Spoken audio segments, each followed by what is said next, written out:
श्रीमदानंदतीर्थ भगवत्पादाचार्य गुरुभ्यो नमः। श्री वेदव्यासाय नमः। भारती सरस्वतीर्वाय ब्रह्मलक्ष्मी मूलनारायण वासुदेवाय जयतेरिचिन्त्यः सर्वदेवैकवन्द्यः परमगरुडभीष्टावाप्तिदसज्जनानां निखिलगुणगणार्णो नित्यनिर्मुक्तदोषः सरसिदनयनोऽसौ श्रीपदुमानदो नः। व्यासाय भवनाशाय श्रीशाय गुणराशे हृद्याय शुद्धविद्याय मध्वाय च नमो नमः।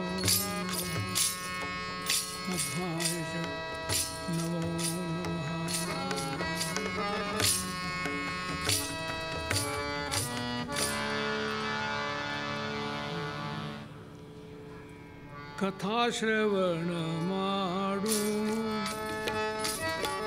हरिकथाश्रवण माडु पथवैकुंठके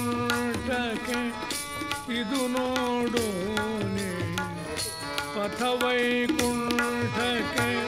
इदु नोडोने कथाश्रवण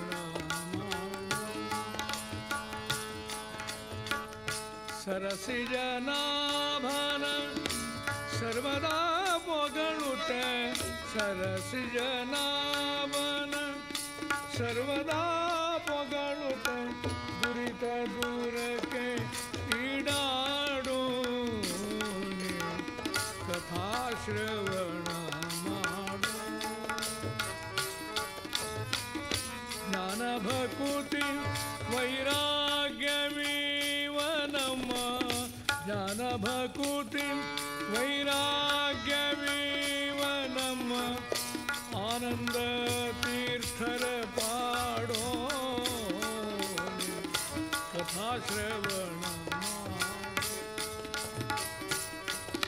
ಹರಿಕಥಾಶ್ರವಣ ಮಾಡು ಪಥವೈಕುಂಠಕ್ಕೆ ಇದು ನೋಡೋನೆ ಪಥವೈಕುಂಠಕ್ಕೆ ಇದು ನೋಡೋನೆ ಕಥಾಶ್ರವಣ ಮಾಡು ಶ್ರವಣ ಮಾಡು ಶ್ರವಣ ಮಾಡು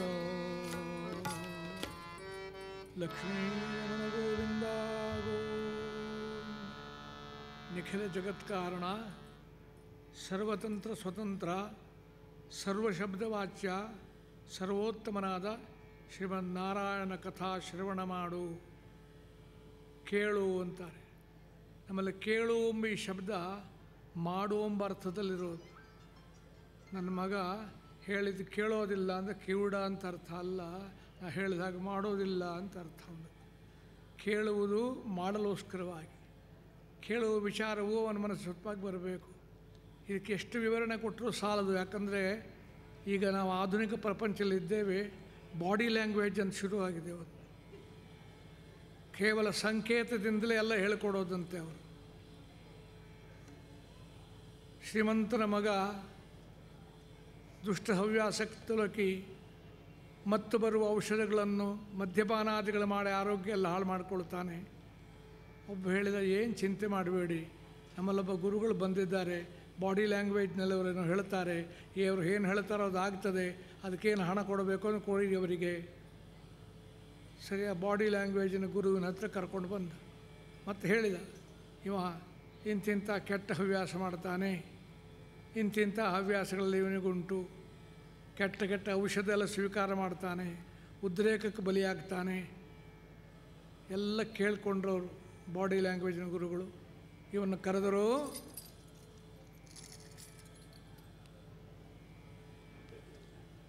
ಶಬ್ದ ಇಲ್ಲ, ಬಾಡಿ ಲ್ಯಾಂಗ್ವೇಜ್ ಅಷ್ಟೇ. ಹುಡುಗ ಹೊರಟ. ಸರಿ ಹೋದ ಅಂತ ತಿಳ್ಕೊಂಡು ಅಪ್ಪ ಕರ್ಕೊಂಡು ಮನೆಗೆ ಬಂದ. ಅಪ್ಪನನ್ನು ಆಚೆ ಕಳಿಸಿ ಕೋಣೆಯಲ್ಲಿ ಕುಳಿತು ಕುಡ್ದ. ಯಾಕೋ ನಿನ್ನ ಗುರುಗಳಿಗೆ ಹೇಳಲಿಲ್ವ ಕುಡಿಯಬಾರ್ದು ಅಂತ? ಅಪ್ಪ ನಿಂಗೆ ಬಾಡಿ ಲ್ಯಾಂಗ್ವೇಜ್ ತಿಳಿಲಿಕ್ಕೆ 10 ವರ್ಷ ಬೇಕು. ಅದು ಅರ್ಥ ಏನು ಗೊತ್ತಾ ಹೇಳಿದ್ದು? ಕುಡಿಯುವುದನ್ನು ಬಿಡಬೇಡ ಅಂತ ಹೇಳಿದ್ದಾನೆ ಕವಿ ಪ್ರಕಾರ. ಹೇಳಿದ್ರೇ ಅರ್ಥವಾಗುವುದಿಲ್ಲ, ಮತ್ತು ಬಾಡಿ ಲ್ಯಾಂಗ್ವೇಜ್ ಸ್ಥಿತಿಯಲ್ಲಿಂದ ಬರ್ತದೆ. ಮಹಾಋಷಿಗಳು ಜ್ಞಾನಿಗಳು ಮೌನದಿಂದ ಸಂದೇಶ ಕೊಡ್ತಾರೆ. ಪರಮಾತ್ಮನ ಕುರಿತು ಕೇಳಿದಾಗ ಅವರು ಸಂದೇಹ ವ್ಯಕ್ತ ಮಾಡತಕ್ಕಂಥವ್ರಿಗೆ ಹೇಳ್ತಾರೆ ಸಂಶಯಾತ್ಮ ವಿನಶ್ಯತಿ ಎಂದಿದ್ದಾರೆ. ಗತ ಸಂದೇಹನಾಗಬೇಕಾದರೆ ಕೇಳಿದ್ದನ್ನು ಮಾಡಬೇಕಾಗ್ತದೆ.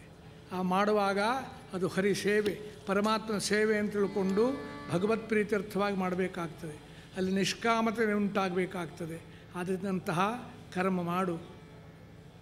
ಮಾಡು ಕರ್ಮವ ಯೋಗಿಯಾಗು, ಮಾಡು ಕರ್ಮವ ಯೋಗಿಯಾಗು, ಮಾಡಿ ಹರಿಗೆ ಅರ್ಪಿಸಿ ಚರಣಕ್ಕೆ ಬಾಗು, ಮಾಡಿ ಹರಿಗೆ ಅರ್ಪಿಸಿ ಚರಣಕ್ಕೆ ಬಾಗು, ಮಾಡು ಕರ್ಮವ ಯೋಗಿಯಾಗು.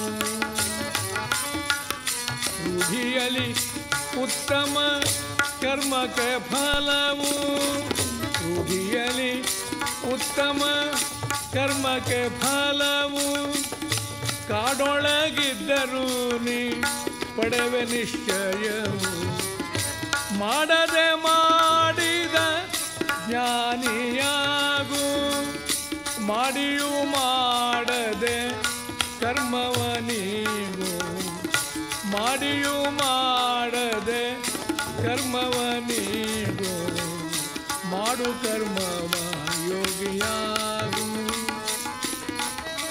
ಮಾಡಿ ಹರಿಗರ್ಪಿಸಿ ಚರಣಕ್ಕೆ ಬಾಗು, ಯೋಗಸ್ಥಃ ಕುರು ಕರ್ಮಾಣಿ ಸಂಗಂ ತ್ಯಕ್ತ್ವಾ ಧನಂಜಯ.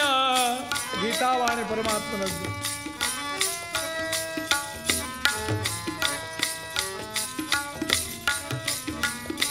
ಮಾಡು ಕರ್ಮವ ಯೋಗಿಯಾಗಿ, ಮಾಡಿ ಹರಿಗರ್ಪಿಸಿ ಚರಣಕ್ಕೆ ಬಾಗೆ, ಮಾಡು ಕರ್ಮವ ಯೋಗಿಯಾಗಿ.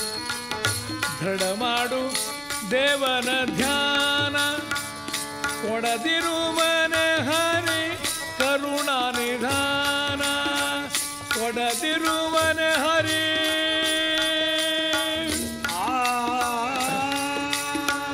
ಕೊಡದಿರುವನು ಹರಿ ಯೋಗಿಯಾಗಿ. ಮಾಡು ಕರ್ಮವ ಯೋಗಿಯಾಗಿ, ಮಾಡಿ ಹರಿಗರ್ಪಿಸಿ ಚರಣಕ್ಕೆ ಬಾಗು, ಮಾಡಿ ಹರಿಗರ್ಪಿಸಿ ಚರಣಕ್ಕೆ ಬಾಗು, ಮಾಡು ಕರ್ಮವ ಯೋಗಿಯಾಗು, ಯೋಗಿಯಾಗು,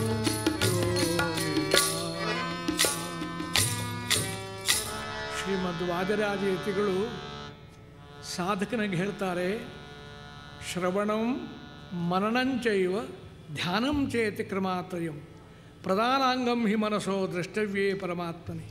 ಪರಮಾತ್ಮ ನೋಡಬೇಕಾದ್ರೆ ಹೇಳಿದ ವಿಷಯವನ್ನು ಚಿಂತನೆ ಮಾಡು, ಧ್ಯಾನಕ್ಕೆ ಅದನ್ನು ವಿಷಯವಾಗಿಸ್ಕೋ. ಆ ಧ್ಯಾನಕ್ಕೆ ಅದನ್ನು ವಿಷಯವಾಗಿಸ್ಕೊಂಡಾಗ ಧ್ಯೇಯ ವಸ್ತುವಿನ ಪಾವಿತ್ರ್ಯವನ್ನು ಸದಾ ಚಿಂತನೆ ಮಾಡು. ಆಗ ನೀನು ಕೇಳಿದ್ದು ಉಂಡದ್ದು ಹೇಗೆ ಜೀರ್ಣವಾಗಿ ಅಂಗಾಂಗಗಳು ಪುಷ್ಟವಾಗ್ತಾವೋ ನಿನ್ನ ಆಧ್ಯಾತ್ಮಿಕ ಸಾಧನೆಯಲ್ಲಿ ಪುಷ್ಟತೆ ಬರ್ತದೆ ಎಂದಿದ್ದಾರೆ. ಅದನ್ನು ಕೇಳಬೇಕು, ಕೇಳಿದ್ದನ್ನು ಅನುಷ್ಠಾನಕ್ಕೆ ತರಬೇಕು. ನಮಗೆ ಸಾಧ್ಯವಾಗದಿದ್ದಾಗ ಸಾಧ್ಯವಾದಷ್ಟು ಮಾಡಿ ಪರಮಾತ್ಮನ ಪ್ರೀತಿಗಾಗಿ ಪ್ರಾರ್ಥನೆ ಮಾಡಬೇಕು. ಆ ಪ್ರಾರ್ಥನೆ ಮಾಡುವುದರಿಂದ ದೇವ ನೀ ಕೊಟ್ಟೆ, ನೀ ನಡೆಸಿದೆ ಎಂಬಂದು ನಾನು ಅನ್ನೋದು ಕಡಿಮೆ ಆಗ್ತದೆ. ಅದರಿಂದಾಗಿ ದೃಢ ಮಾಡು ಆತನ ಧ್ಯಾನ, ದೃಢ ಮಾಡು ಶ್ರೀಹರಿ ಧ್ಯಾನ, ಕೊಡದಿರುವನೆ ಹರಿ ಕರುಣಾ ನಿಧಾನ, ಕೊಡದಿರುವನೆ ಹರಿ ಕರುಣಾ ನಿಧಾನ, ಮಾಡು ಕರ್ಮವ ಯೋಗಿಯಾಗಿ ಆಗಿ, ಮಾಡು ಕರ್ಮವ ಯೋಗಿಯಾಗಿ.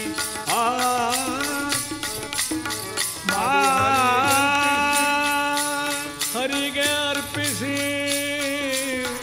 ಯತ್ಕರೋಷಿ ಯದಶ್ನಾಸಿ ಯಜ್ಜುಹೋಷಿ ದದಾಸಯತ್ ಯತ್ತಪಸ್ಯಸಿ ಕೌಂತೆಯ ತತ್ಕುರುಷ್ವ ಮದರ್ಪಣಂ. ಶಾರೀರಿಕವಾಗಿ, ಮಾನಸಿಕವಾಗಿ, ಬೌದ್ಧಿಕವಾಗಿ ಏನೇನು ಪ್ರವೃತ್ತಿಗಳುಂಟೋ ಅದು ಪರಮಾತ್ಮನ ಪಾದಕ್ಕೆ ಸಮರ್ಪಣೆ ಮಾಡು. ಒಂದು ತುತ್ತು ಉಂಡಾಗ ಬರಿಯ ತುತ್ತು ಅನ್ನಬೇಡ, ಉಂಡು ಹುಟ್ಟುದ್ದೆಲ್ಲ ಅಖಂಡನ ಮಖವೆನ್ನಿ, ಉಂಡು ಹುಟ್ಟುದ್ದೆಲ್ಲ ಖಂಡನ ಮಖವೆನ್ನಿ, ಕಂಡದ್ದೆಲ್ಲ ಹರಿಯ ರೂಪವೆನ್ನಿ, ಕಂಡದ್ದೆಲ್ಲ ಹರಿಯ ರೂಪವೆನ್ನಿ, ಉಂಡುಣಿಸಿದ್ದೆಲ್ಲ ಹರಿಗರ್ಪಿಸಿ,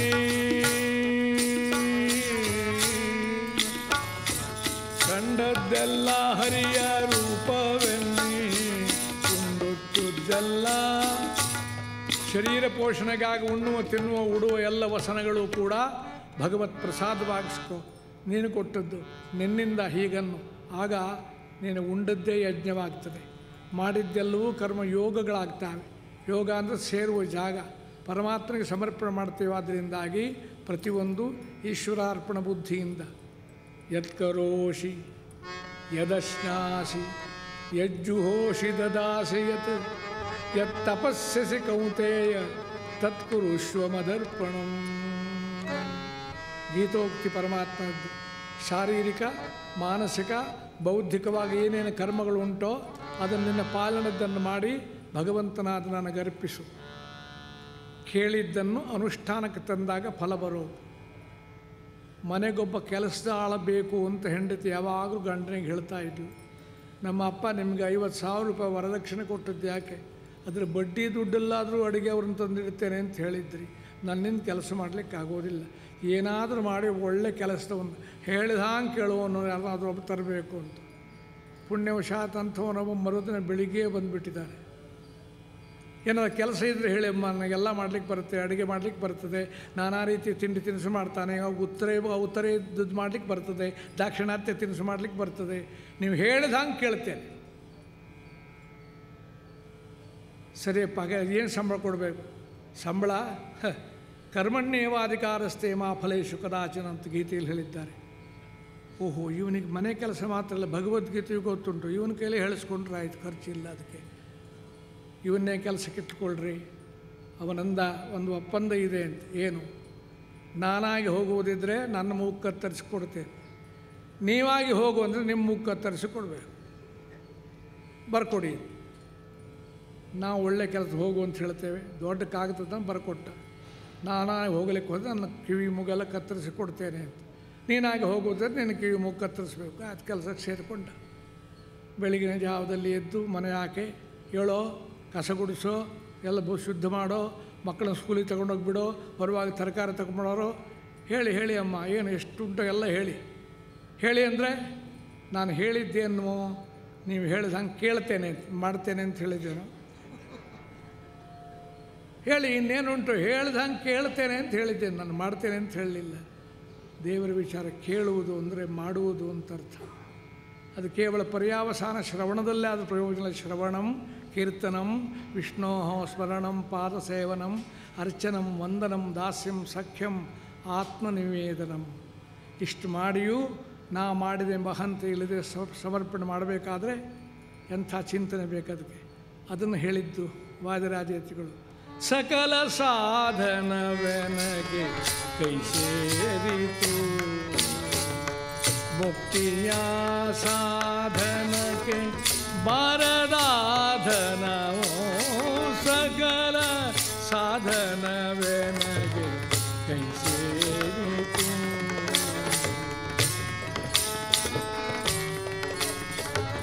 ವಿಷಯಗಳಲ್ಲಿ ಧ್ಯಾನ, ಲೌಕಿಕದಲ್ಲಿ ಮನ, ವಿಷಯಗಳಲ್ಲಿ ಧ್ಯಾನ, ಲೌಕಿಕದಲ್ಲಿ ಮನ, ವಶವಲ್ಲದ ಕಥೆಗಳೇ ಶ್ರವಣವಯ್ಯ.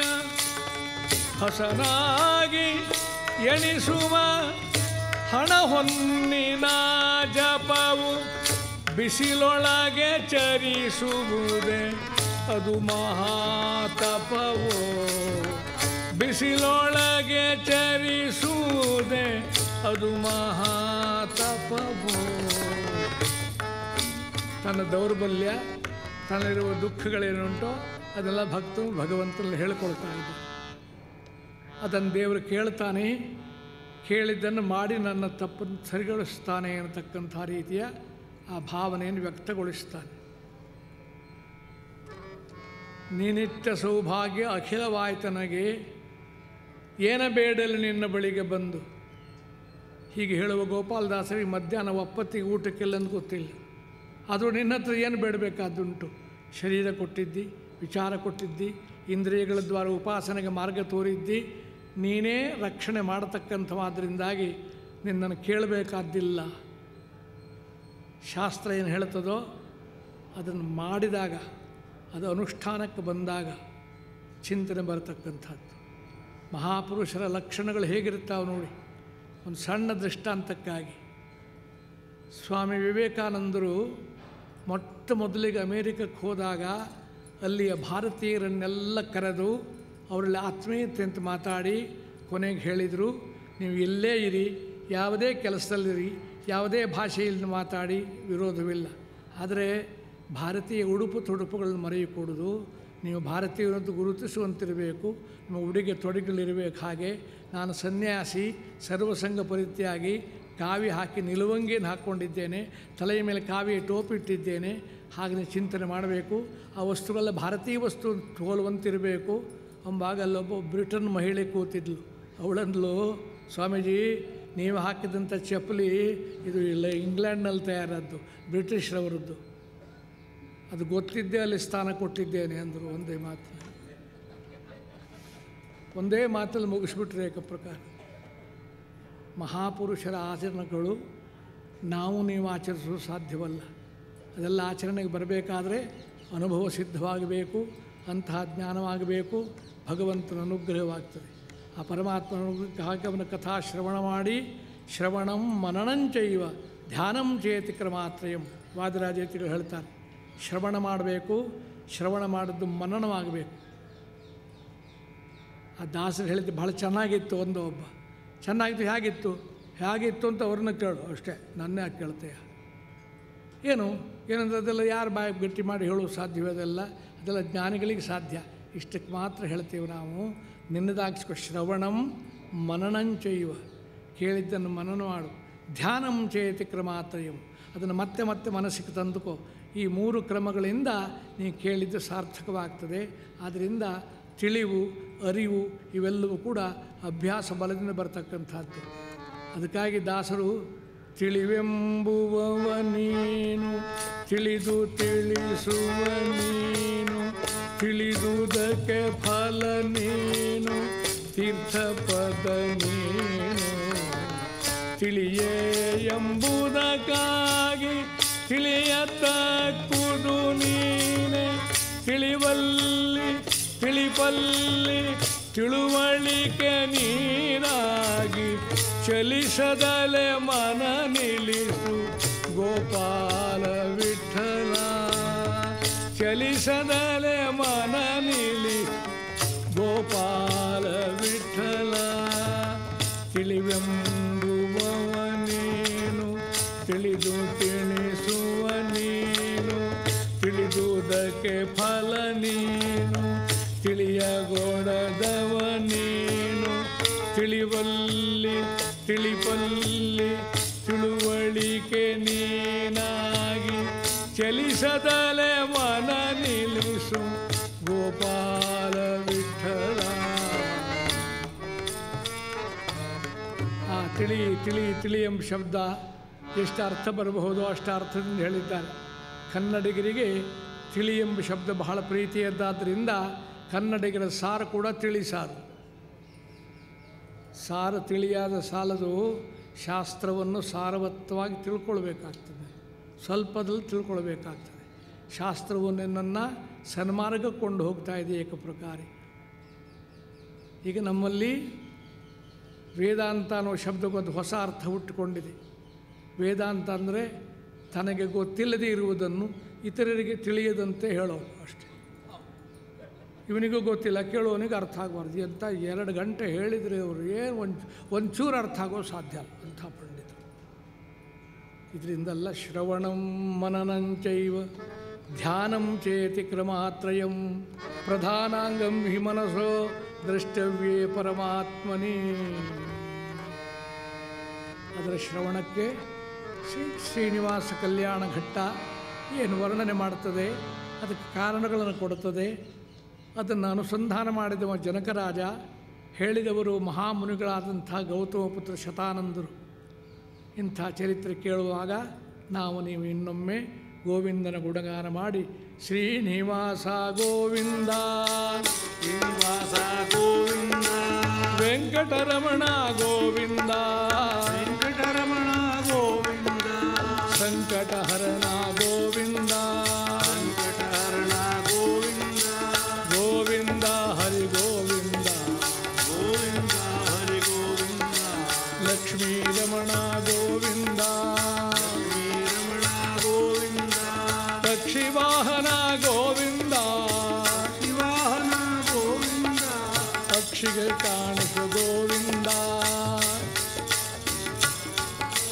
ಸಾಕ್ಷಿ ಚೇತನಿ ಗೋವಿಂದ ಸಾಕ್ಷಿ ಚೇತನಿ ಗೋವಿಂದ ಗೋವಿಂದ ಹರಿ ಗೋವಿಂದ ಹರಿ ಗೋವಿಂದ ಗೋಕುಲ ನಂದನ ಗೋವಿಂದ ಗೋಕುಲನಂದನ ಗೋವಿಂದ ತಾಳವನ್ನು ತಟ್ಟಿದವ ದುರಿತವನು ಅಟ್ಟಿದವ. ದಾಸರ ಮಾತು. ನಾವೆಲ್ಲ ಕಾರ್ಯ ಕೈಗಳಿಂದ ಮಾಡೋದು, ಅದನ್ನು ತಪ್ಪಾಗಬಹುದು, ದೋಷ ಆಗ್ಬೋದು, ಇನ್ನೊಬ್ಬನಿಗೆ ನೋವಾಗಿರಬಹುದು, ಅದೆಲ್ಲ ಹೋಗುವುದು ಪರಮಾತ್ಮನ ಭಜನೆಗೆ ಕರತಾಡನ ಮಾಡಿದಾಗಂತೆ. ಆದ್ದರಿಂದ ಏನಾದರೂ ತಪ್ಪು ಮಾಡಿದವರು ಕ್ಷಮೆ ಕೇಳುವ ಉದ್ದೇಶದಿಂದ ಚಪ್ಪಾಳೆ ತಟ್ಟಿ ಭಜನೆ ಹೇಳಬೇಕು. ಯಾರಿಗಾದರೂ ನಾನೇನೂ ತಪ್ಪು ಮಾಡಲೇ ಇಲ್ಲ ಅಂತ ಧೈರ್ಯ ಇದ್ದರೆ ಅಂಥವ್ರು ಚಪ್ಪಾಳೆ ತಟ್ಟೋದು ಬೇಡ ಅಷ್ಟೆ. ಮಾರ್ಗ ಅದು ಪಾಪ ಕಳೆಯಲಿಕ್ಕೆ. ನಾರಾಯಣ ಹರಿ ಗೋವಿಂದ ಎಲ್ಲ ಚಪ್ಪಾಳೆ ತಟ್ಟಿದ್ರದ ಅರ್ಥ ನೀವು ಪಾಪಿಗಳು ಅಂತ ಅರ್ಥ ಅಲ್ಲ. ಪಾಪ ಅಂತಕ್ಕಂಥ ಶಬ್ದ ತಿಳಿಯದೇ ನಡೆಯತಕ್ಕಂಥ ಕೃತಿಗಳು ನಮಗೆ ಅರಿಯದಂತೆ ನಡೆಯುತ್ತದೆ. ಅದನ್ನು ನಾವು ಸರಿ ಅಂದ್ಕೊಂಡು ಮಾಡ್ತೇವೆ, ತತ್ಸಂಬಂಧ ದುಃಖ ಅನುಭವ ಮಾಡ್ತೇವೆ. ಆದ್ದರಿಂದ ಕರತಾಡನ, ಯಾಕಂದರೆ ಕರದಿಂದ ಮಾಡುವುದು ಕರ್ಮಗಳು, ಆದ್ದರಿಂದ ಅದರಲ್ಲಿ ದೋಷ ಆಗಬಾರದು ಅಂತ ಪರಮಾತ್ಮನ ಬೇಡಲಿಕ್ಕಾಗಿ ಶ್ರೀನಿವಾಸ ಗೋವಿಂದ ಶ್ರೀನಿವಾಸ ಗೋವಿಂದ ವೆಂಕಟರಮಣ ಗೋವಿಂದ ವೆಂಕಟರಮಣ ಗೋವಿಂದ ಗೋಕುಲ ನಂದನ ಗೋವಿಂದ ಗೋಕುಲನಂದನ ಗೋವಿಂದ ಗೋವರ್ಧನ ಗಿರಿಧರ ಗೋವಿಂದ ಗೋವರ್ಧನ ಗಿರಿಧರ ಗೋವಿಂದ. ಆ ಪರಮಾತ್ಮನು ನಮಗೇನು ಬೇಕು ಅಂತ ತಿಳಿದು ಬೇಕಾದ ಕೊಡಬಲ್ಲ. ಲೌಕಿಕ ವ್ಯವಹಾರಗಳಲ್ಲಿ ನೋಡಿ ಅಷ್ಟು ನಿಷ್ಕಾಮವಾದ ಭಕ್ತಿ ನಿಮಗೆ ಸಾಧ್ಯ ಆಗೋದಿಲ್ಲ. ಸಂಸಾರ ಜೀವನದ ಅನುಭವಕ್ಕೆ ಬರುತ್ತದೆ. ಯಜಮಾನರು ಊಟಕ್ಕೆ ಕೂತಿದ್ದಾರೆ, ಅಮ್ಮ ಅವರು ಮಾಡಿದ ಅಡುಗೆ ಬಿಸಿ ಬಿಸಿ ತಂದು ಬಡಿಸಿದರು. ಆ ದಿನ ಸಾರು ಸಾಂಬಾರು ಬಹಳ ರುಚಿಯಾಗಿತ್ತು. ಎಷ್ಟು ರುಚಿಯಾಗಿದೆ ಇವತ್ತು ನೀವು ಮಾಡಿದ ಹುಳಿ. ನಮ್ಮ ಅಮ್ಮ ಇದ್ದಾಳೆ, ಏನು ಮಾಡಿದರೂ ಕೂಡ ಮಣ್ಣು ತಿಂದಾಗ ಅವಳ ಕೈಯಿಂದ. ನಿನ್ನ ಕೈಯಿಂದ ಮಣ್ಣೇ ಕೊಟ್ಟರು ಕೂಡ ಹಾಲು ಬಾಯಿ ಹಂಗಿರ್ತದೆ ನಿನ್ನ ಕೈಗುಣ. ನಿನ್ನ ಕೈಗುಣವೇ ಅಂಥದ್ದು ಎಂಬಾಗ ಇಂಥ ಸಂದರ್ಭವನ್ನು ಹೆಂಡರು ಬಿಟ್ಟು ಕೊಡೋದಿಲ್ಲ ಗಂಡನ ಹತ್ರ. ನೀವು ಕೈಗುಣ ಅಂತ ಹೇಳ್ತೀರಿ, ಆ ಕೈ ಬೆರಳಿಗೊಂದು ಉಂಗುರ ಮಾಡಿಸಿ ನಾ ಹೇಳಿದ್ವಿ, ಮಾಡಿದ್ರೆ ನಡೆಯುತ್ತಲ್ಲ. ಅಡುಗೆ ಚೆನ್ನಾಗಿದೆ ಅಂತ ಹೇಳಿದ್ದಕ್ಕೆ 500 ರೂಪಾಯಿ ಲುಕ್ಸ. ಅದು ನೋಡ್ತೇವೆ ವ್ಯವಹಾರದಲ್ಲಿ. ನಿಮ್ಮ ಲೌಕಿಕ ವ್ಯವಹಾರಗಳಲ್ಲಿ ಪರಮಾತ್ಮನಿಗೆ ಕೊಡಬೇಕಾದ ಯಾವುದಿಲ್ಲವೇ. ಪರಿಪೂರ್ಣನಾದವ ನೀನು ಕೊಡೋದನ್ನು ಸ್ವೀಕಾರ ಮಾಡ್ತಾನೆ ನಿನ್ನ ಉದ್ಧಾರಕ್ಕಾಗಿ. ಅದನ್ನು ಪ್ರಸಾದವತ್ತವಾಗಿ 10 ಪಟ್ಟು ಹೆಚ್ಚಾಗಿ ನಿನಗೇ ಕೊಡತಕ್ಕಂಥವ. ಆದ್ದರಿಂದ ಆ ಪರಮಾತ್ಮನ ದಿವ್ಯ ಚಿಂತನೆ ಮಾಡಬೇಕಾಗ್ತದೆ. ಅಂಥ ಚಿಂತನೆಗೆ ಕಲಿಯುಗದಲ್ಲಿ ಸುಲಭದ ಮಾರ್ಗ ನಾಮ ಸಂಕೀರ್ತನೆ. ನಾನೊಬ್ಬ ಮಾಡಿದ ಕೀರ್ತನೆ, ಸಮ್ಯಕ್ ಎಲ್ಲರೂ ನೀವೆಲ್ಲ ಸೇರಿ ಮಾಡಿದ ಸಂಕೀರ್ತನೆ. ಸಂಕೀರ್ತನ ಧ್ವನಿಂ ಶ್ರುತ್ವ ಏಚ ನೃತ್ಯಂತಿ ಮಾನವಾಹ ಭಾಗವತ ಹೇಳುತ್ತದೆ. ದೂರ ಕಡೆ ಜನರ ಭಜನೆ ಕೇಳಿ ದಾರಿಯಲ್ಲಿ ಹೋಗುವ ಸರಿಯಾಗಿ ಹೆಜ್ಜೆ ಹಾಕಿ ನಡೆದರೆ ದೇವರ ಮುಂದೆ ಮಾಡಿದ ನೃತ್ಯದಂತಾಗ್ತದಂತೆ. ಆದ್ದರಿಂದ ನಿರ್ಲಜ್ಜೆಯಿಂದ ಚಪ್ಪಾಳೆ ತಟ್ಟಿ ಪರಮಾತ್ಮ ನಾಮ ಸಂಕೀರ್ತನೆ ಹೇಳಬೇಕು. ರಾಮಕೃಷ್ಣ ಹರಿ ಗೋವಿಂದ ರಾಮಕೃಷ್ಣ ಹರಿ ಗೋವಿಂದ ಕೃಷ್ಣ ರಾಮ ಗೋವಿಂದ ರಾಮ ಗೋವಿಂದ ಗೋವಿಂದ ಹರಿ ಗೋವಿಂದ ಗೋವಿಂದ ಹರಿ ಗೋವಿಂದ ಲಕ್ಷ್ಮೀ ರಮ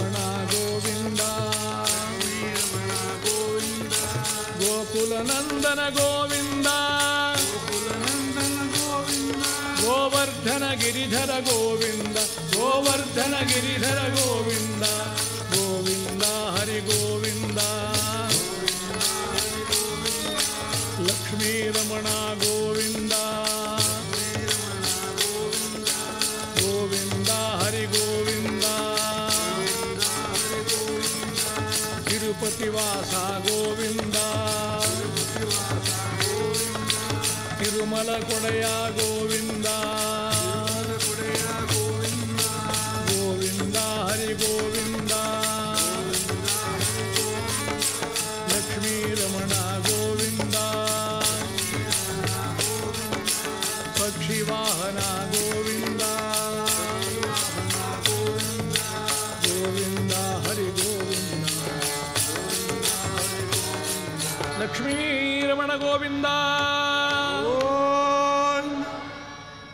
ವೇದಾದಿಗಳಿಂದ ತಿಳಿಯಲ್ಪಡುವ ಪರಮಾತ್ಮನನ್ನು ಕೀರ್ತಿಸಿ ಜನಕರಾಜನಂಥ ಜ್ಞಾನಿ ಒಮ್ಮೆ ತಿಳಿದೋ ತಿಳಿಯದೆಯೋ ಒಂದು ತಪ್ಪು ಮಾಡಿದ್ನಂತೆ. ಅದೇನು ಅಂದರೆ, ದೇವ ನನಗೆ ಸದಾಕಾಲ ಸುಖವನ್ನೇ ಕೊಡು, ಮುಂದೇನು ಕೊಡು ಅಂತ ಕೇಳಿದ್ದಿಲ್ಲ, ಸದಾಕಾಲ ಸುಖವನ್ನೇ ಕೊಡು, ದುಃಖ ಬಾರದಿರಲಿ ಅಂತೇನು ಕೇಳಿದ್ದಿಲ್ಲ, ಸದಾಕಾಲ ಸುಖವೇ ಕೊಡ್ತಾ ಇರು. ಇದು ಜ್ಞಾನಿಗಳು ಮಾಡೋ ಪ್ರಾರ್ಥನೆ ಸರಿಯಾಗ್ತದೆ. ಅಜ್ಞಾನಿಗಳು ಕಾಮ್ಯದಲ್ಲಿ ಬಿದ್ದು ಹೋದಂಥವ್ರು ಮಾಡ್ತಾರೆ. ಜನಕರಾಜಂಥ ಜ್ಞಾನಿ ನನಗೆ ಸದಾ ತೃಪ್ತಿ ಸುಖವನ್ನೇ ಕೊಡು ಅಂದರೆ, ಆಮೇಲೆ ಉಳಿದ ದುಃಖ ಅದು ಯಾರಿಗೆ ಬೇಕಾದ್ರೆ ಕೊಡು, ನಂದೇನು ಆಕ್ಷೇಪ ಏನಿಲ್ಲ, ನನಗೆ ಮಾತ್ರ ಸದಾ ಸುಖವನ್ನೇ ಕೊಡು. ಈ ಪ್ರಾರ್ಥನೆ ಮಾಡಿದ ಕ್ಷಣ ಪರಮಾತ್ಮನವನಿಗೆ ದೀಕ್ಷಾ ಬುದ್ಧಿ ಕೊಟ್ಟು ಶಿಕ್ಷಾ ಬುದ್ಧಿ ದೊಡ್ಡ ಜೊತೆಯಲ್ಲಿ ಕೊಡ್ತಾನೆ. ಅವನ ಪ್ರೀತಿಯ ತಮ್ಮನಾದಂಥ ಕುಶಧ್ವಜ ಅನಿರೀಕ್ಷಿತ ಸಾವಿಗೀಡಾದ. ಕರ್ಮಣೈವ ಸಂಸಿದ್ಧಿಂ ಆಸ್ಥಿತ ಜನಕಾದಯ. ಗೀತೆಯಲ್ಲಿ ಪರಮಾತ್ಮ ಜನಕನ್ನು ಹೇಳ್ತಾನೆ. ನಿಷ್ಕಾಮ ಕರ್ಮಯೋಗಕ್ಕೆ ಜನಕರಾಜನ ಉದಾಹರಣೆ ಕೊಟ್ಟಿದ್ದಾನೆ. ಅಂತಹ ಜನಕರಾಜನಿಗೆ ಸ್ವತಃ ತನಗೇ ಆ ಸಹೋದರನ ವಿಯೋಗ ಉಂಟಾಗ್ತದೆ. ಆ ಶವದ ಮುಂದೆ ನಿಂತು ಚಿಕ್ಕ ಮಕ್ಕಳಂತೆ ಅಳ್ತಾ ಇದ್ದಾನೆ. ಸಾವು ನಿಶ್ಚಿತ, ಅದಕ್ಕೆ ಅಣ್ಣ ತಮ್ಮ ಅಥವಾ ಶತ್ರು ಮಿತ್ರ ಹೀಗೇನಿಲ್ಲ, ನಿಶ್ಚಿತವಾಗಿ ನಡೆಯತಕ್ಕಂಥದ್ದುದಾಗ ಬಂದಿದೆ. ಅದನ್ನು ಎದುರಿಸುವುದಾಗದೆ, ದುಃಖ ಸಹಿಸಲಿಕ್ಕಾಗದೆ, ಶವ ಸಂಸ್ಕಾರಕ್ಕೂ ಮುಂದೆ ಬಿಡದೆ ಕುಶಧ್ವಜನ ಒಂದೊಂದೇ ಗುಣಗಳನ್ನು ಹೊಗಳ್ತಾ ಇರುವಂತೆ ಶತಾನಂದರು ಕುಲಪುರೋಹಿತರು ಪರಿವಾರದೊಂದಿಗೆ ಬಂದು, ಜನಕ ಇದೇನು ಮಾಡ್ತಾ ಇದ್ದೀನಿ, ನಿನ್ನ ತಮ್ಮನ ದೇಹದಿಂದ ಚೈತನ್ಯ ಅಂತೂ ಹೊರಟು ಹೋಗಿದೆ, ಪರಮಚೇತನನಾದ ಪರಮಾತ್ಮನೂ ಸೇರಿದೆ, ಎಲ್ಲರಲ್ಲಿ ಅಂತರ್ಯಾಮಿಯಾಗಿರತಕ್ಕಂಥ ಆ ಲಕ್ಷ್ಮೀ ನರಸಿಂಹನ ಚಿಂತನೆ ಮಾಡು. ಅವನೇ ಜಗತ್ತಿನ ಸೃಷ್ಟಿ ಸ್ಥಿತಿ ಸಂಹಾರ ನಿಯಮನ ಜ್ಞಾನ ಅಜ್ಞಾನ ಬಂಧ ಮೋಕ್ಷವೆಂಬ ಅಷ್ಟಕಾರ್ಯ ನಡೆಸ್ತವ, ಅಷ್ಟಾಕ್ಷರ ಓಂ ನಮೋ ನಾರಾಯಣ ಹೀಗಳನ್ನು ಮಾಡ್ತಕ್ಕಂಥವ. ಚಿಂತೆ ಮಾಡಬೇಡ ಎಂದಾಗ ಅಂಥ ನಾಮವನ್ನು ನನಗೆ ಹೇಳಿಕೊಡಿ ಅಂತಾನೆ. ಎಂಥ ಸುಂದರವಾದ ಗುಣ. ಓಂ ನಮೋ ನಾರಾಯಣಾಯ, ಓಂ ನಮೋ ನಾರಾಯಣಾಯ, ಓಂ ನಮೋ ಭಗವತೆ ವಾಸುದೇವಾಯ, ಓಂ ನಮೋ ಭಗವತೆ ವಾಸುದೇವಾಯ, ನಮೋ ನಾರಾಯಣಾಯ, ಓಂ ನಮೋ ನಾರಾಯಣಾಯ. ಇದು ನಿಷ್ಕಾಮವಾಗಿ ಭಗವಂತನ ಗುಣಗಾನ. ಅಷ್ಟು ಸುಲಭವೇ? ನಮಗೆ ನಾನಾ ಕಾಮನೆಗಳು ಉಂಟು, ಅದನ್ನು ಭಗವಂತನಲ್ಲಿ ಹೇಳಿಕೊಳ್ಳೋದ್ರಲ್ಲಿ ಏನು ತಪ್ಪಾಗುತ್ತದೆ? ಅವನೇ ಕೊಡುವವನಲ್ಲವೇ? ಭಗವಂತನಲ್ಲಿ ನೀವು ಏನಾದರೂ ಕೇಳಿಕೊಂಡ್ರೆ ನಿನ್ನ ವಿಷಯ ಅವನಿಗೆ ಗೊತ್ತಿಲ್ಲ, ಅದಕ್ಕಾಗಿ ನೀನು ಕೇಳಿದೆ ಅಂತಾಗಿ ಅವನ ಅವಜ್ಞತೆ ಅರ್ಥ ಆಗ್ತದೆ. ಆದ್ದರಿಂದ ಜ್ಞಾನಿಗಳು ನೀನು ಇಟ್ಟಾಂಗೆ ಇರುವೆನೋ ಹರಿ, ಹೊರೆಯ ನೀನು ಇಟ್ಟಾಂಗೆ ಇರುವೆನೋ ಹರಿ, ಕೆಂಪಿಲಿ ಪೊಳೆವ ಸೊಂಪಿನಂಚಿನ ಪೀತಾಂಬರ ಹೊದಿಸುವೆ ದೊರೆಯೇ,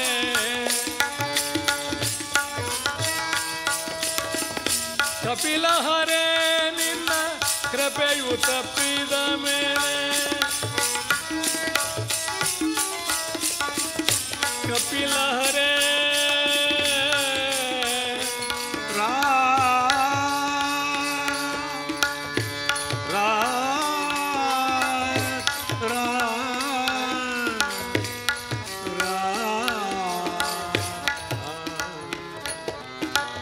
ಕಪಿಲ ಹರೇ ನಿನ್ನ ಕೃಪೆಯು ತಪ್ಪಿದ ಮೇಲೆ ಕೌಪಿನ ದೊರೆಯದೋ ದೊರೆಯೇ ಹರಿಯೇ ಹಾಗೆ ಇರುವೆನು ಹರಿ ಎನ್ನ ದೊರೆಯ ನೀನು ಹಾಗೆ ಇರುವೆನು ಹರಿ. ಈ ಕೀರ್ತನೆ ಶ್ರೀಪಾದರಾಜರದ್ದು. ನರಸಿಂಹ ಭೂಪಾಲನು ರತ್ನ ಸಿಂಹಾಸನ ಕುಳ್ಳಿರಿಸಿ ಪೀತಾಂಬರ ಹೊದಿಸಿದಾಗ ಅವರು ಹಾಡಿದಂಥ ಹಾಡಿದು ಕರ್ನಾಟಕ ಹರಿಕಥಾ ಸಂಪ್ರದಾಯಕ್ಕೆ ಆದ್ಯ ಆಚಾರ್ಯರಂತಿರತಕ್ಕಂಥ ಶ್ರೀಪಾದರಾಜ ಯತಿಗಳು ನೀನು ಇಟ್ಟಾಂಗೆ ಇರುವನು ಹರಿಯೇ ಕೆಂಪಿಲಿ ಪೊಳೆವ ಸೊಂಪಿನಂಚಿನ ಪೀತಾಂಬರ ಹೊದಿಸುವೆ ದೊರೆಯೇ ನಿನ್ನ ಕೃಪೆಯು ತಪ್ಪಿದ ಮೇಲೆ ಕೌಪಿನ ದೊರೆಯದೋ ದೊರೆಯೇ. ನಿನ್ನ ಅನುಗ್ರಹ ಇಲ್ದಿದ್ದರೆ ನಂಗೆ ಸನ್ಯಾಸಿಗೆ ಏನು ಬೇಡಪ್ಪ, ಒಂದು ಕೌಪಿನ ಮಾತ್ರ ಕೊಡೋದಿಲ್ಲ, ಇಲ್ಲ ಹಾಗೆ ತಿರುಗಾಡು ಅಂತ ಹೇಳ್ತಕ್ಕಂಥವನು. ಅದರಿಂದಾಗಿ ಭಗವಂತನಲ್ಲಿ ನಾವು ಬೇಡಬೇಕಾದ್ದು ಯಾವುದೂ ಇಲ್ಲ. ಆ ಭಗವಂತನನ್ನು ಪ್ರಾರ್ಥಿಸಿ ಅವನಲ್ಲಿ ಆತ್ಮೀಯತೆಯನ್ನು ಉಂಟು ಮಾಡತಕ್ಕಂಥದ್ದು. ಕೂತಾಗ ಎಂತಾಗ ನಡೆವಾಗ ನುಡಿಯುವಾಗ ಬಾಗುವಾಗ ಸಾಗುವಾಗ ಕೂಗುವಾಗ ನೀಗುವಾಗ ಎಲ್ಲ ಪ್ರವೃತ್ತಿಗಳಲ್ಲಿ ಭಗವದನುಸಂಧಾನ ಇಟ್ಕೊಂಡ್ರೆ ಹರೇ ರಾಮ್ ರಾಮ್ ರಾಮ್ ಹರೇ ಹರೇ ಹರೇ ರಾಮ ರಾಮ ರಾಮ ಹರೇ ಹರೇ ಹರೇ ಕೃಷ್ಣ ಹರೇ ಕೃಷ್ಣ ಹರೇ ಹರೇ ಹರೇ ಕೃಷ್ಣ ಹರೇ ಕೃಷ್ಣ ಹರೇ ಕೃಷ್ಣ ಹರೇ ನಾರಾಯಣ ನಾರಾಯಣ ನಾರಾಯಣ ನಾರಾಯಣ ನಾರಾಯಣ ನಾರಾಯಣ ರಾಮಕೃಷ್ಣ ಗೋವಿಂದ ನಾರಾಯಣ ರಾಮಕೃಷ್ಣ ಗೋವಿಂದ ನಾರಾಯಣ. ಪ್ರತಿಯೊಬ್ಬ ಆರೋಗ್ಯವಂತ ಮನುಷ್ಯನು ಒಂದು ದಿವಸಕ್ಕೆ 21,600 ಶ್ವಾಸಗಳನ್ನು ಮಾಡ್ತಾನಂತೆ.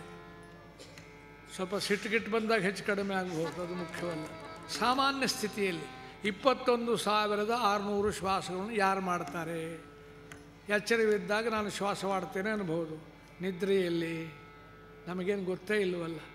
ಅದಕ್ಕಾಗಿ ನಮ್ಮ ಹಿರಿಯರಂದರು ಪುರುಸೋತಿಲ್ಲ ದೇವರ ವಿಚಾರ ಚಿಂತನೆ ಮಾಡಬೇಕು ಅಂತ ಹೇಳುವ ನೀನು ದಿನವಿಡೀ ನಿನ್ನ ಕರ್ತವ್ಯ ಪೂರೈಸಿ ಬಹಳ ಬಳಲಿ ಬಂದು ಹಾಸಿಗೆ ಮೇಲೆ ಮಲಗುವಾಗ ಒಮ್ಮೆ ದೇವರ ಜ್ಞಾಪಕ ಮಾಡು. ಯಾವುದೇ ನಾಮ ಹೆಸರು ಹೇಳಬೇಕು ಅಂತಿಲ್ಲ.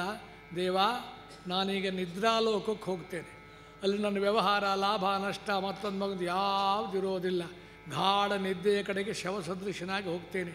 ನಿನ್ನನ್ನು ಕೈ ಹಿಡಿದು ನಿದ್ರಾಲೋಕಕ್ಕೆ ಕರ್ಕೊಂಡು ಹೋಗು ಅಂತ ಬೇಡು. ಇನ್ನೂ ಬೇಡಬೇಕು ಅಂದ್ಕೊಂಡ್ರೆ ಕರ್ಕೊಂಡು ಹೋಗೋದು ಮಾತ್ರ ಅಲ್ಲ, ನಾಳೆ ಬೆಳಿಗ್ಗೆ ತಂದು ಬಿಡಬೇಕು ಅಂತ ಕೇಳೋ. ತುಂಬ ಅಪಾಯಿಂಟ್ಮೆಂಟ್ ಬೇಕಾದ ಕೇಳಿ, ಇಲ್ಲವಾದ ಕೇಳಬೇಕು ಅಂತಿಲ್ಲ. ಯಾರು ಮಾಡ್ತಾರ ಕೆಲಸ? ಸೃಷ್ಟಿ ಸ್ಥಿತಿ ಸಂಹಾರ ನಿಯಮನ ಜ್ಞಾನ ಅಜ್ಞಾನ ಬಂಧ ಮೋಕ್ಷಾದಿ ಅಷ್ಟ ಕಾರ್ಯಗಳು ನಡೆಯುವ ಸರ್ವಶ್ರೇಷ್ಠನಾದ ನಾರಾಯಣ ನಾರಾಯಣ ನಾರಾಯಣ ನಾರಾಯಣ ನಾರಾಯಣ ನಾರಾಯಣ. ಎಲ್ಲರೂ ಕರತಾಡನ ಮಾಡ್ತೀವಿ, ಭಜನೆ ಹೇಳ್ತೀರಿ, ಒಬ್ರಿಗೊಬ್ಬರು ಅಡ್ಡವಾಗಿ ನನಗೆ ಕಾಣಿಸೋದಿಲ್ಲ. ಆದರೆ ನೀವು ಇಷ್ಟು ಮಂದಿಯು ತುರಿಯ ನಾಮಕನಾದ ಪರಮಾತ್ಮನ ಮುಟ್ಟಲಿಕ್ಕೆ ಅತ್ಯತ್ತಿಷ್ಟ ದಶಾಂಗುಲಂ, ನಮ್ಮ ನೆತ್ತಿಯ ಮೇಲೆ 10 ಅಂಗುಲದ ಮೇಲೆ ತುರಿಯ ನಾಮಕನಾದ ಪರಮಾತ್ಮನಿದ್ದು ನಮಗೆ ಜ್ಞಾನ ಮತ್ತೊಂದು ಮಗದು ಅನುಗ್ರಹ ಮಾಡಿಕೊಡ್ತಕ್ಕಂಥವ. ಏನಾದರೂ ಮರೆತು ಹೋದರೆ ನಾವು ತಲೆ ತುರಿಸ್ತೇವೆ ಏಕ ಪ್ರಕಾರ, ಬೆನ್ನಿಗಿಂತ ತುರಿಸೋದಿಲ್ಲ. ಯಾಕಂದರೆ ಮರೆತು ಹೋಗದಿದ್ದಾಗ ಮಾಡಿ ನನಗೆ ಅಂತ ಬೇಡಲಿಕ್ಕಾಗಿ ತುರಿಯ ನಾಮಕನನ್ನು. ಹಾಗೆ ನೀವು ಕರವನ್ನು ಶಿರೋಭಾಗಕ್ಕೆ ತಂದು ನಾರಾಯಣ ನಾರಾಯಣ ನಾರಾಯಣ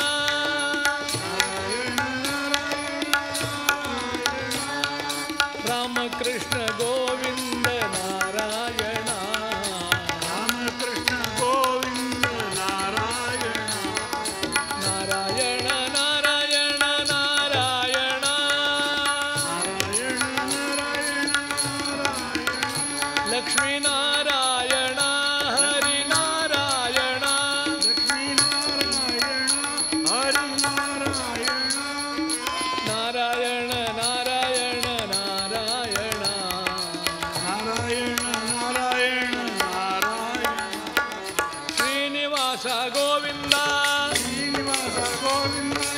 ಲಕ್ಷ್ಮೀ ರಮಣ ಗೋವಿಂದ.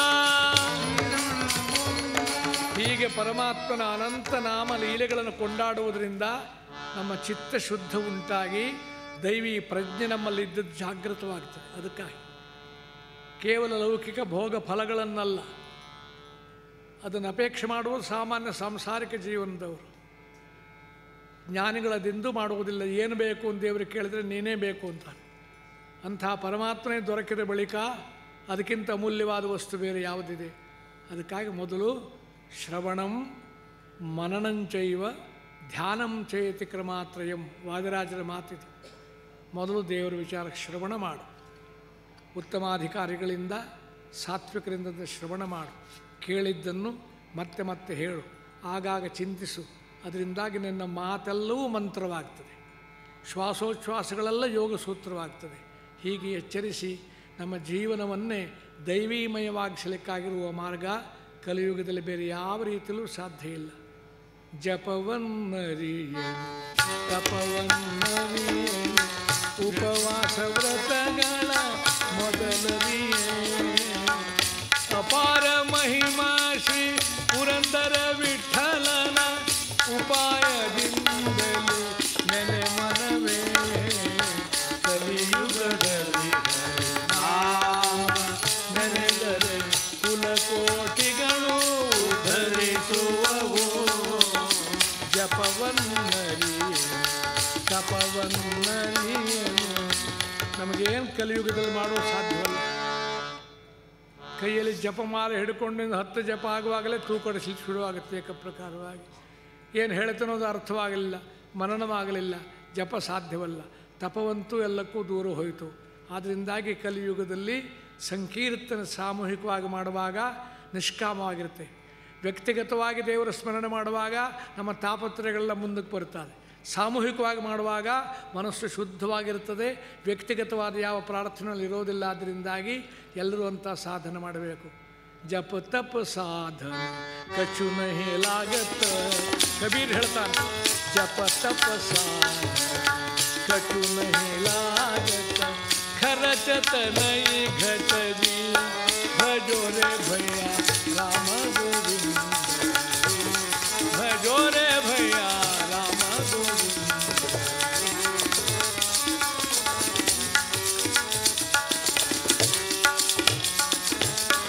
जप तप साधन कछु नहीं लागत, जप तप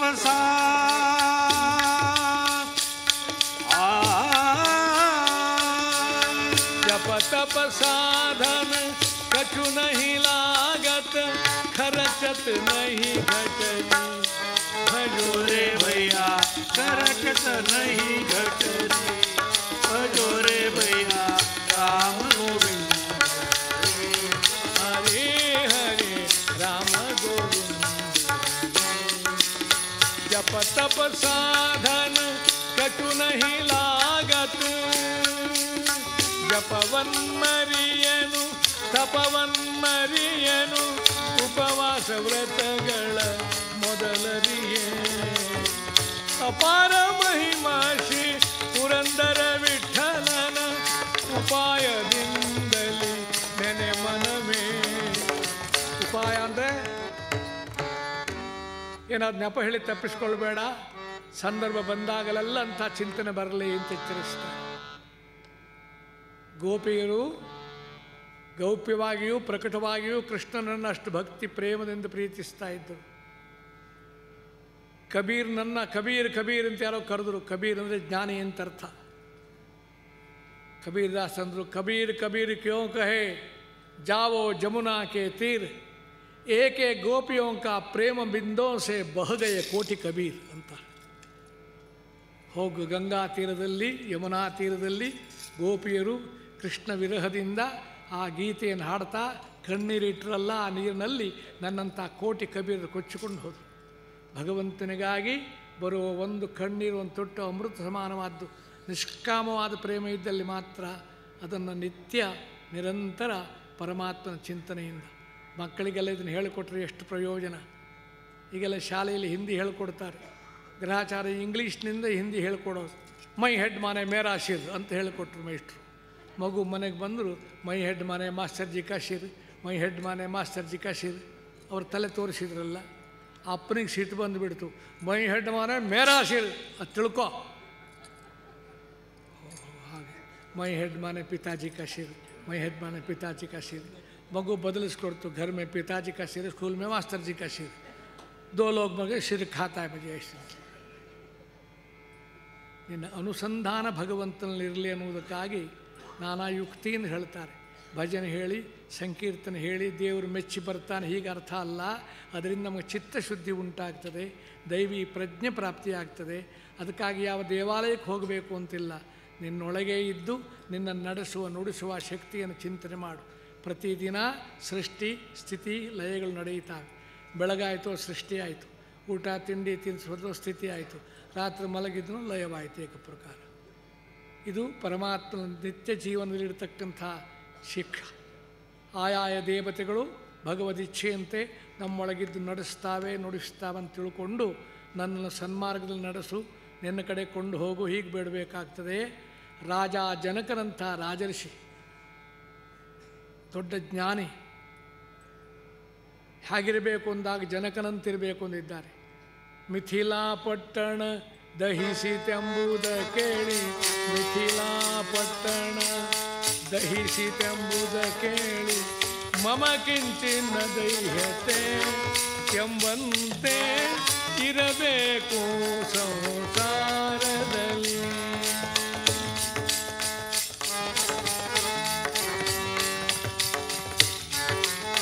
ಮಿಥಿಲಾ ಪಟ್ಟಣ ದಹಿಸಿತೆಂಬುದ ಕೇಳಿ. ಪ್ರತಿದಿನ ಶತಾನಂದರು ಪುರೋಹಿತರು ಬಂದು ಜನಕನಿಗೆ ತತ್ವಜ್ಞಾನ ಕಥಾ ಒಳ್ಳೆಯ ತಾತ್ವಿಕ ದೈವಿ ವಿಚಾರ ಹೇಳ್ತಾ ಇದ್ದಾರೆ.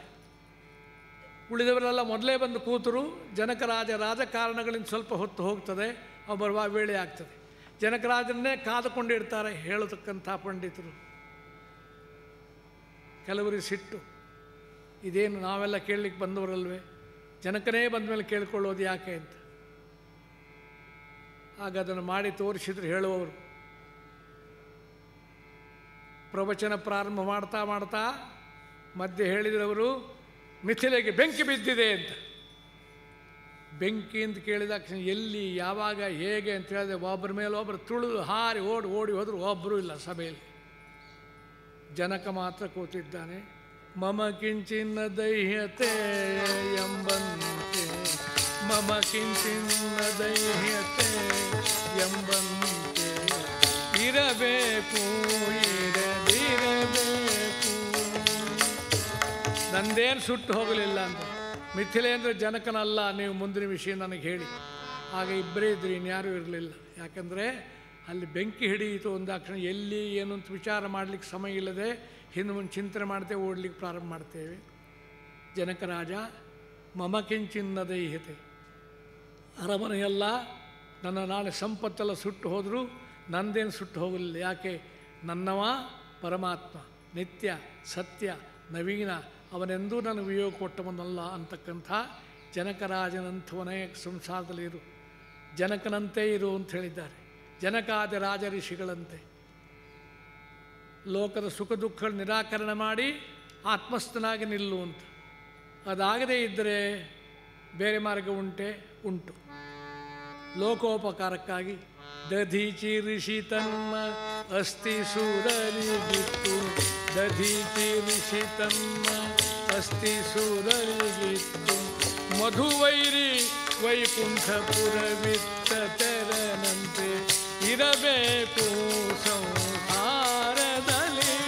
ಹ್ಯಾಂಗೆ ಬರೆದೀತು ಪ್ರಾಚೀನದಲ್ಲಿ, ಇರಬೇಕು ಸಂಸಾರದಲ್ಲಿ.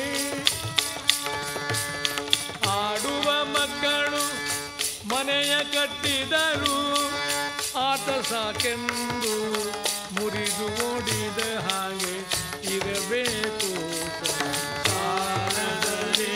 ಹಾಗೆ ಬರೆದೀತು ಪ್ರಾಚೀನದಲ್ಲಿ, ಹಾಗೆ ಬರೆದೀತು ಪ್ರಾಚೀನದಲ್ಲಿ. ಇರಬೇಕು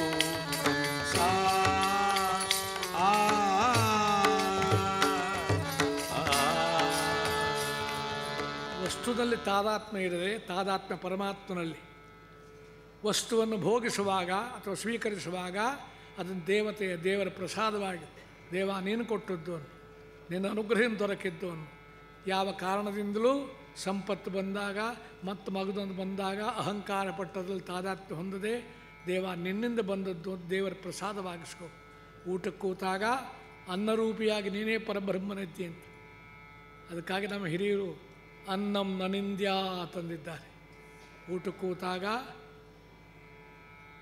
ಇದೇನು ಮಾಡಿದ್ದಿ ಅಂತ, ಮಣ್ಣು ಮಾಡಿದ ಹಾಗೆ, ಯಾರು ತಿನ್ನೋದಿದ್ದು ಹೀಗೆಲ್ಲ ಹೇಳಬೇಡ, ನಿನ್ನ ಬಾಯಿಗೆ ಮಣ್ಣೇ ಬಿದ್ದೀತು, ಆಚಾರ ಮಾಡು, ಚಿಂತನೆ ಮಾಡು. ಅನ್ನಂ ನನಿಂದ್ಯಾತ್, ಆಹಾರವನ್ನು ನಿಂದಿಸಬೇಡ ಅಂದಮೇಲೆ ಹೆಚ್ಚು ಹೊಗಳೂ ಬೇಡ ಅಂತ. ಗಂಡ ಹೆಂಡತಿನ ಇವತ್ತು ನೀ ಮಾಡಿದ ಹುಳಿ ಇದೆಯಲ್ಲ ಅದು ನಾವು ಜನ್ಮದಲ್ಲಿ ತಿಂದಿಲ್ಲ, ಅಷ್ಟು ರುಚಿಯಾಗಿದೆ, ನಿನ್ನ ಕೈಗುಣವೇ ಹಾಕಾಣೆ. ನಮ್ಮ ಅಮ್ಮ ಮಾಡಿದ್ರೆ ಮಣ್ಣು ಮಾಡೋದಾಗಿ ತಿನ್ನಲಿಕ್ಕಾಗೋದಿಲ್ಲ, ನಿನ್ನ ಕೈಗುಣವೇ ಅಂಥದ್ದು ಅಂದರೆ ಈ ಸಂದರ್ಭ ಹೆಣ್ಣುಮಕ್ಕಳು ಬಿಟ್ಟು ಕೊಡೋದಿಲ್ಲ. ಕೈಗುಣ ಅಂತೀರೇ ಹೊರತು ಆ ಕೈ ಬೆರಳಿಗೆ ಒಂದು ಉಂಗುರ ಮಾಡಿಸಿ ಅಂತ ನಾನು ನಿಮ್ಗೆ ಹೇಳಿದ್ದು ಮಾಡಿಸಿದ್ರೇನ್ರಿ ನೀವು? ನಿತ್ಯ ನೀವು ಇಂಥ ನನ್ನ ಆಸೆ ಪೂರ್ಣ ಮಾಡಿದರೆ ಮಾತ್ರ ನಿಮಗೆ ಇಂಥ ಅಡುಗೆ ಮಾಡೋದು, ಇಲ್ಲವಾದರೆ ನಿನ್ನೆದೋ ಮೊನ್ನೆದೋ ಕಾಯಿಸಿ ಬೇಯಿಸಿ ಇಟ್ಟಿದ್ದೆ ಅಂತ ತಿಂದ್ಕೊಂಡು ಹೋಗಿ ಸುಮ್ಮನೆ ಹೇಳ್ತೇನೆ ಅಂತ. ಇದು ಲೌಕಿಕರ ವ್ಯವಹಾರ ರೂಪವಾಯಿತು. ದೈವೀ ಪ್ರೀತ್ಯರ್ಥವಾಗಿ ನೀ ಮಾಡುವಾಗ ನನ್ನ ಸಣ್ಣ ಕೆಲಸ ಬೇಕಾದರೆ ಇರಲಿ, ಅದು ಪರಮಾತ್ಮನ ಚಿಂತನೆಯಿಂದ ನಿನಗಾಗಿ ನಿನ್ನಿಂದ ಅಂತ ಈ ರೀತಿ ನನ್ನ ರಕ್ಷಣೆ ಮಾಡುವಂತ ಬೇಡು. ಅಲ್ಲಿ ಕಾಮ್ಯ, ನೀನು ಮೊದಲು ಕಾಮನೆಯನ್ನಿಟ್ಟು ಬೇಡಿದ್ರು ತಪ್ಪಲ್ಲ. ನಮ್ಮಲ್ಲಿ ಅವಶ್ಯವಾಗಿ ಅನುಭವದಿಂದ ಬರ್ತದೆ. ಅಡಿಗೆ ಬಹಳ ಚೆನ್ನಾಗಿದೆ ಅಂತ ಹೆಂಡತಿನ ಹೊಗಳಿದರೆ ಆಕೆ ಸುಮ್ಮಗಿರೋದಿಲ್ಲ. ಏನು ನಾನು ಯಾವಾಗ ಮಾಡಿದ ಹಾಗೆ ಮಾಡಿದ್ದೇನೆ? ಇಲ್ಲ, ನಿನ್ನ ಕೈಗುಣ ಇದು, ನಿನ್ನ ಕೈಯಲ್ಲೇ ಅಂತ ಲಕ್ಷಣ ಇದೆ. ಅದೇ ನೀವು ಅದೇ ಹೇಳೋದು ಯಾವಾಗಲೂ ಕೈಗುಣ ಅಂತ. ಆ ಕೈ ಬೆರಳಿಗೊಂದು ಉಂಗುರ ಮಾಡಿಸಿ ಅಂತ ನನ್ನ ಎಷ್ಟು ಕಾಲದಿಂದ ಹೇಳಿದೆ, ಮಾಡಿಸಿದ್ದೇನ್ರಿ ನೀವು? ಅಡಿಗೆ ಚೆನ್ನಾಗಿದೆ ಅಂತ ಹೇಳಿದ್ದಕ್ಕೆ 5,000 ರೂಪಾಯಿ ಲುಕ್ಸ, ಇದು ಕಾಣಬಹುದು. ಫಲಾಪೇಕ್ಷೆಯನ್ನು ಮಾಡಿದ್ದಿ ಅಂತ. ಭಗವಂತನಲ್ಲಿ ಲೋಕಹಿತಕರವಾದ ಫಲಗಳನ್ನು ಬೇಡು. ಸಜ್ಜನಾಹ ಸಂತು ನಿರ್ಭಯಾಹ, ಸಜ್ಜನರು ನಿರ್ಭಯರಾಗಿರಲಿ, ಅವರ ಸಾಧನೆಗೆ ಅನುಕೂಲ ಮಾಡು. ಅತ ವಿಶ್ವಾತ್ಮಕೆ ದೇವೇ. ಬಹುಭಾಷಾ ಪಾಂಡಿತ್ಯ ಉಳ್ಳದ್ದು ನಮ್ಮ ದೇಶ. ಎಲ್ಲ ಭಾಷೆಯಲ್ಲೂ ಸಾಧು ಸಂತರು ಮಹಾತ್ಮರು ಹುಟ್ಟಿದ್ದಾರೆ. ಭಾಷಾ ಪ್ರೇಮ ಇರಬೇಕು, ಭಾಷಾ ದ್ವೇಷ ಇರಬೇಕು.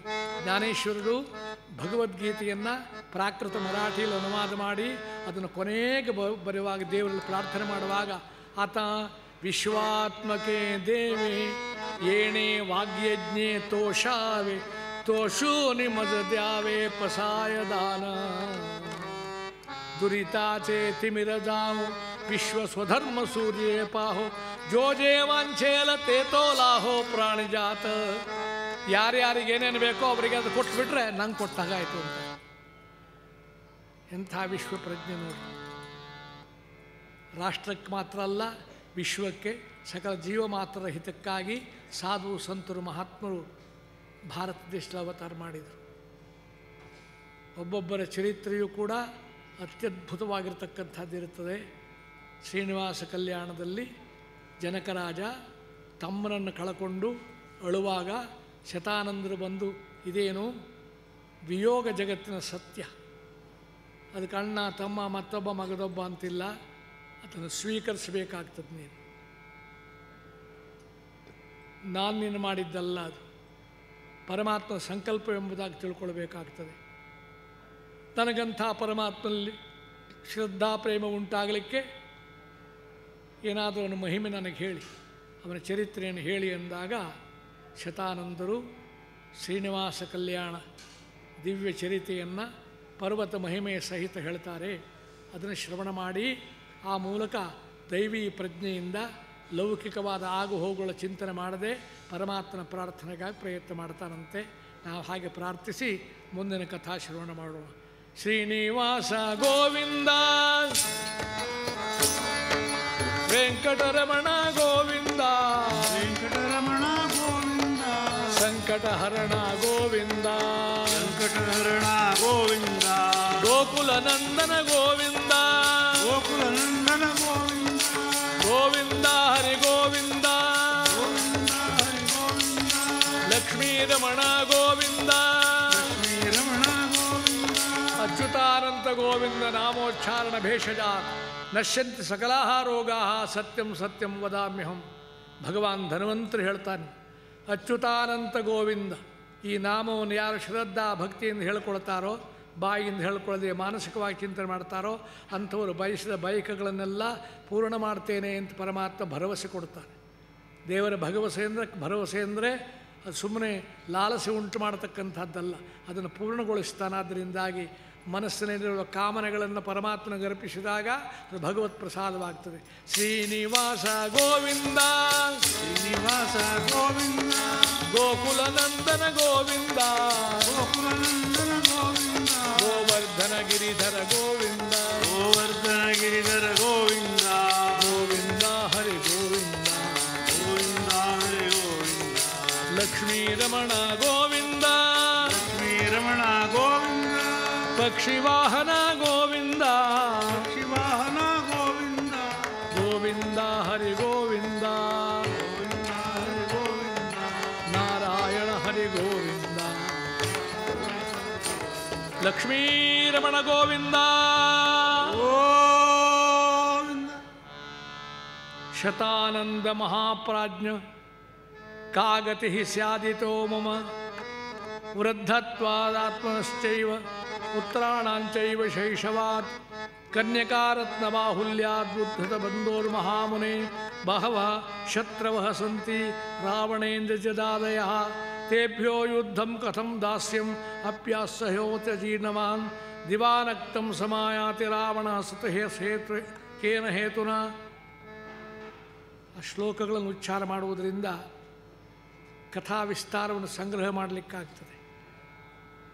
ದುರ್ಜನರು ಯಾರಿದ್ದಾರೆ, ಪಾಪಿಗಳು ಯಾರಿದ್ದಾರೆ, ಅಂಥವರು ಪಾಪ ಬುದ್ಧಿಯಲ್ಲರತರಾಗಿ ಪರಮಾತ್ಮನ ಬೇಡಿ ನಾನು ಮಾಡಿದ ಕರ್ಮಗಳು ನಿನಗರ್ಪಿಸ್ತೇನೆ ಅಂದರೆ ಅವರ ಪಾಪ ಬುದ್ಧಿ ಉಳ್ಳವರ ಪಾಪ ಹೋಗ್ತದೇನು, ಅವರಿಗೆ ಸತ್ಕಾರ್ಯದಲ್ಲಿ ಅಭಿರುಚಿ ಬರ್ತದೇನು ಮುಂತಾದಂತಹ ಸಂದೇಹಗಳು ನನ್ನಲ್ಲಿ ಬರ್ತವೆ.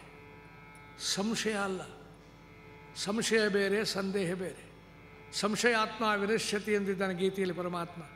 ಸಂದೇಹ ಪಡಬಾರದು ಅಂತಿಲ್ಲ, ತಿಳ್ಕೊಳ್ಳಿಕ್ಕಾಗಿ. ಕೊನೆಯ ಕೃಷ್ಣ ಹೇಳಿದ ಅರ್ಥವಾಗಿ ನೀ ಹೇಳಿದ ನಂಗೆ ಗೊತ್ತಾಯಿತು.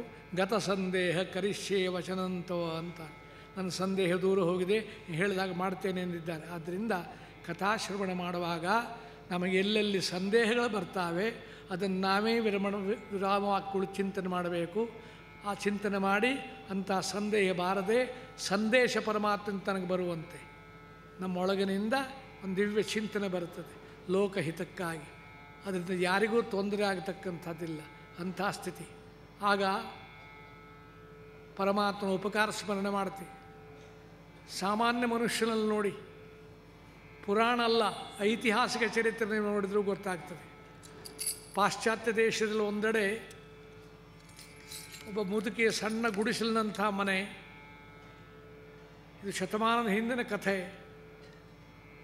ಒಬ್ಬ ತರುಣ 18-20ರವ ಆ ಮುದುಕಿಯ ಮನೆಯ ಮುಂದೆ ಬರ್ತಾನೆ. ಮುದುಕಿ ಹೀಗೆ ನೋಡಿದ್ಲು, ಸುಪುಷ್ಟನಾಗಿದ್ದಾನೆ, ಮುಖದಲ್ಲಿ ಒಳ್ಳೆ ಲಕ್ಷಣಗಳು ಕಾಣಿಸ್ತವೆ.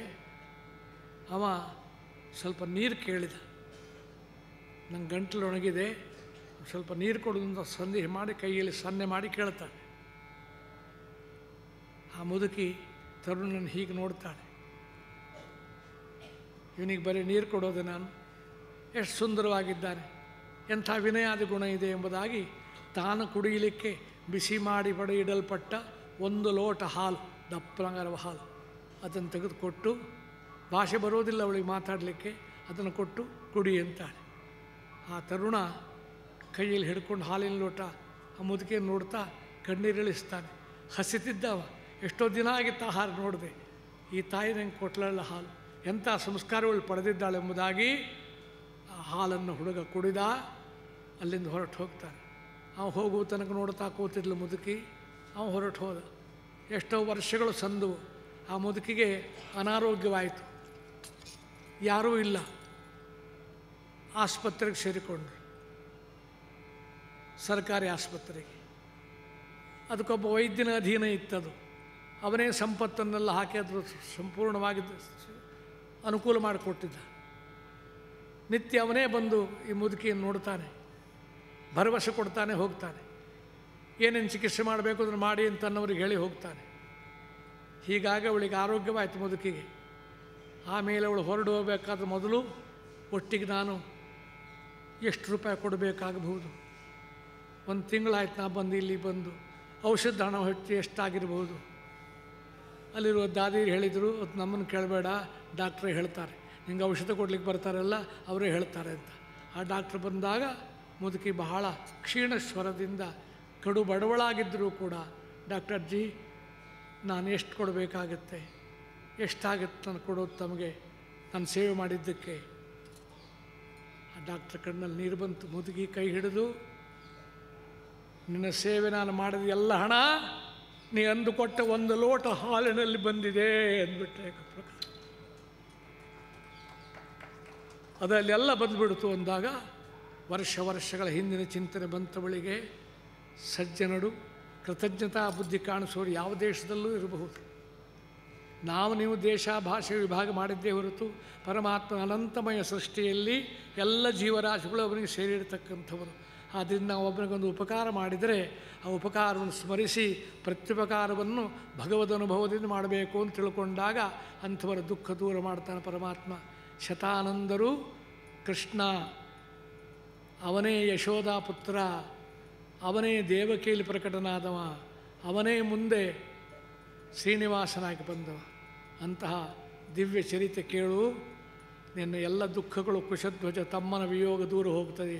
ಶ್ರೀನಿವಾಸ ಗೋವಿಂದ, ವೆಂಕಟರಮಣ ಗೋವಿಂದ, ಶ್ರೀನಿವಾಸ ಗೋವಿಂದ, ವೆಂಕಟರಮಣ ಗೋವಿಂದ, ವೆಂಕಟರಮಣ ಗೋವಿಂದ, ಸಂಕಟಹರಣ ಗೋವಿಂದ, ವೆಂಕಟರಮಣ ಗೋವಿಂದ,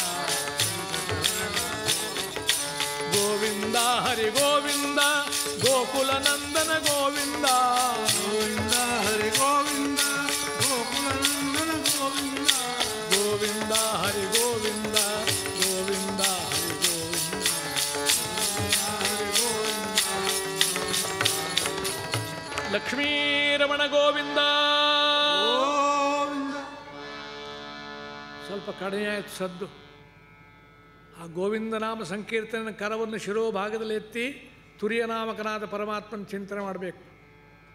ಲಕ್ಷ್ಮೀರಮಣ ಗೋವಿಂದ, ರಮಾರಮಣ ಗೋವಿಂದ,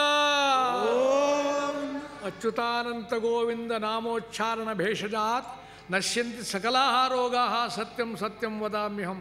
ಭಗವಾನ್ ಧನ್ವಂತರು ಹೇಳ್ತಾನೆ.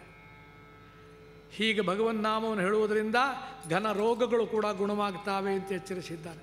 ಅಚ್ಯುತಾನಂತ ಗೋವಿಂದ ನಾಮೋಚ್ಚಾರಣ ಭೇಷಜಾತ್. ಅದಕ್ಕಾಗಿ ನಮ್ಮಲ್ಲಿ ಯಾವುದೇ ಮತದವರಿರಲಿ ಸಂಧ್ಯಾ ವಂದನಾದಿಗಳು ಮಾಡಿ ಕೊನೆಗೆ ಅಚ್ಯುತಾನಂತ ಗೋವಿಂದ ಅಚ್ಯುತಾನಂತ ಗೋವಿಂದ ನಾಮತ್ರೇ ಜಪಮ್ಮ ಅಹಂಕರಿಷ್ಯೆ ಅಂತಾನೆ. ಆ ಮೂರು ನಾಮಗಳ ಉಚ್ಚಾರ ಮಾಡುವುದರಿಂದಾಗಿ ನನ್ನ ಎಲ್ಲ ರೋಗಗಳು ಮಾನಸಿಕ ದೈಹಿಕವಾದ ದೂರ ಹೋಗ್ತಾವೆ ಎಂಬ ಲೌಕಿಕ ಲಾಭ ಹೇಳಿದ್ದಾರೆ.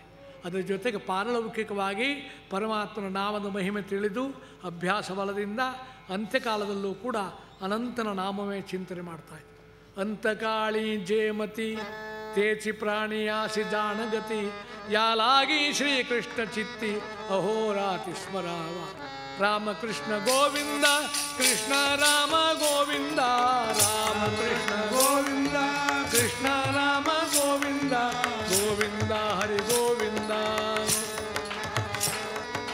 ಗೋಕುಲ ನಂದನ ಗೋವಿಂದ, ಗೋಕುಲ ನಂದನ ಗೋವಿಂದ, ಗೋವರ್ಧನ ಗಿರಿಧರ ಗೋವಿಂದ, ಗೋವರ್ಧನ ಗಿರಿಧರ ಗೋವಿಂದ, ಗೋವಿಂದ ಹರಿ ಗೋವಿಂದ, ಗೋವಿಂದ ಹರಿ ಗೋವಿಂದ, ಲಕ್ಷ್ಮೀರಮಣ ಗೋವಿಂದ, ಶ್ರೀರಮಣ ಗೋವಿಂದ, ಲಕ್ಷ್ಮೀರಮಣ ಗೋವಿಂದ ಗೋವಿಂದ.